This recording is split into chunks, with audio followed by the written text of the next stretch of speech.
વડોદરામાં પૂર્વ કાઉન્સિલરના વિરોધમાં બજાર બંધ રાખવામાં આવ્યું। ભાજપના પૂર્વ કાઉન્સિલર મિનેશ શાહનો વિરોધ કરવામાં આવ્યો। બજાર બંધ રાખવામાં આવ્યો। વેપારીઓને વારંવાર હેરાન કરતા હોવાનો આક્ષેપ। માંડવી બજારના વેપારીઓમાં ભારે રોષ છે।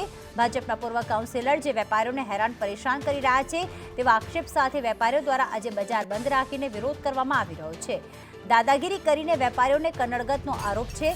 અવારનવાર મિનેશ શાહ દાદાગીરી કરતા હોવાનો પણ આક્ષેપ લગાવ્યા છે। ભાજપના જ પૂર્વ કાઉન્સિલર મિનેશ શાહ વિવાદમાં આવ્યા છે અને તેમના વિરોધમાં વેપારીઓ દ્વારા હાલ અહીંયા બંધ પાડવામાં આવ્યું છે। બજાર બંધ રાખીને વિરોધ કરવામાં આવ્યો છે। મોટી સંખ્યામાં અહીંયા વેપારીઓ પણ જોડાયા છે વિરોધમાં, કારણ કે આરોપ છે વેપારીઓનો કે તેઓ વારંવાર દાદાગીરી કરે છે, કનગડત કરે છે। શું નામ છે આપનું? મારું નામ પાર્થ દવે। ભાઈ, આ બજાર કેમ બંધ રાખવું પડ્યું અને મિનેશભાઈ પર શું આરોપ? કાલની જે ઘટના બનેલી સાંજે 6-7 વાગ્યાની આસપાસની મારી ઘટના હતી। ઘટનામાં એવું હતું કે અહીંયાથી મિનેશભાઈ સાનું આવું ને રસ્તો એમને મળ્યો નથી, એટલે આગળનો પહેલો સ્ટોલ હતો એ સ્ટોલવાળાને એવું કીધું કે ભાઈ તું દબાઈ દે, હટાઈ દે। તો પેલા ભાઈએ જવાબ એવો આપ્યો છે કે મારા સેટ આવે એટલે હું કરી દઉં છું।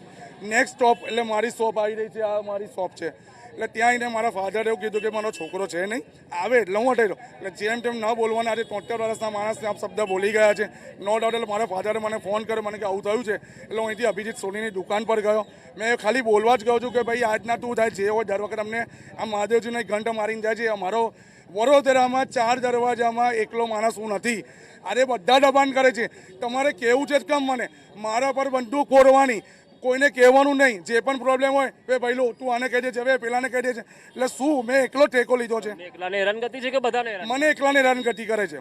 બાકીના બધાને? બધાને કોને નહીં કહેવાનું, હું ઠેકેદાર છું, અહીં કોર્નર પર બેઠો એટલે મારે બધાને કહેવાનું હોય ભાઈ તું હટાઈ દે, તું હટાઈ દે। તો પછી બીજાને સમસ્યા નથી તો પછી બંધ કેમ પાડ્યું છે બધાએ? આજે બધા મારી સાથે છે, આજે મને માર માર્યો છે, કાલે એવું કહે કે અમારા પર પણ આ વસ્તુ આવી શકે છે। તમને માર મારવામાં આવ્યો છે? મને ધક્કા મારે છે, મારી પાસે વિડીયો છે, કાલે લાઈવ કરેલું છે, વિડીયો પણ છે મારી પાસે। તમે બધા પણ જોડાયા છો અહીંયા વેપારીઓ, સમર્થન છે તમારું આ બંધમાં? હા સમર્થન છે।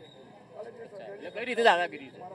આમના ફાધરને ધક્કો માર્યો એ લોકો, પેલા મિનેશને। શું નામ છે કોનું? આમના ફાધરનું જે ધક્કો માર્યો? બાલકૃષ્ણ દવે। એટલે હવે કોઈ રજૂઆત કરવાના છે કોઈને? હા એ રજૂઆત કરવાના છે। એટલે આજે બંધ પાડ્યું? એ તો કાયમ ધમકી આપે છે, અહીંયાથી જાય છે ને અહીં પથારા હોય છે તો કાયમ ધમકી આપે છે કે દબાણ ઓછા કરો, દબાણ ઓછા કરો। તો આટલા બધા વડોદરામાં દબાણ છે, નહીં દેખાતું? એટલે તો પૂર્વ કોર્પોરેટર છે તેમની વડીને ધક્કો મારવાનો મતલબ? પૂર્વ કોર્પોરેટર છે, એમના સમયગાળામાં દબાણ દૂર કરવા જોઈએ એમને। હા દાદા આપ પણ વેપારી છો અહીંયા?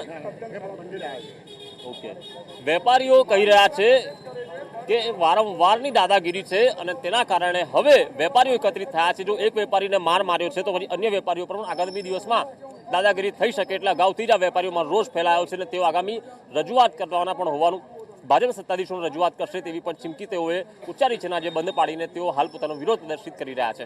કેમેરા પર્સન નિકેશ વડન સાથે કુણાલ શર્મા, સંદેશ ન્યૂઝ, વડોદરા।